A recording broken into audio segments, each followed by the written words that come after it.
চলমান সহিংসতা ও প্রাণহানির দায় নিয়ে সরকারকে পদত্যাগের আহ্বান জানিয়ে বিএনপির মহাসচিব মির্জা ফখরুল ইসলাম আলমগীর একটি বিবৃতি দিয়েছেন।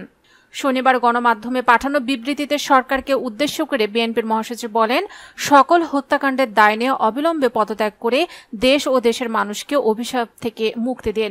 মির্জা ফখরুল ইসলাম আলমগীর বলেন, ডাকসুর সাবেক ভিপি গণ অধিকার পরিষদের আহ্বায়ক নুরুল হক নূরকে আদালতে রিমান্ড শেষে নিয়ে আসার সময় গণমাধ্যমে যে চিত্র এসেছে তা যে কোনো বিবেকবান মানুষকে আলোড়িত করবে।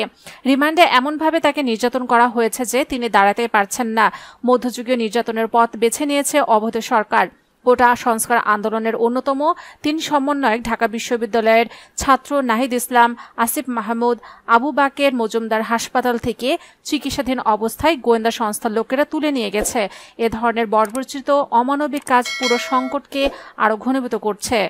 বিএনপি মহাসচিব বলেন, অবৈধ পন্থায় সরকার ক্ষমতায় আসার পরে অবৈধভাবে ক্ষমতা আগলে রাখার জন্য বিভিন্ন সময় বিভিন্ন কৌশল অবলম্বনের মাধ্যমে ক্ষমতার মসনদ ধরে রেখেছে।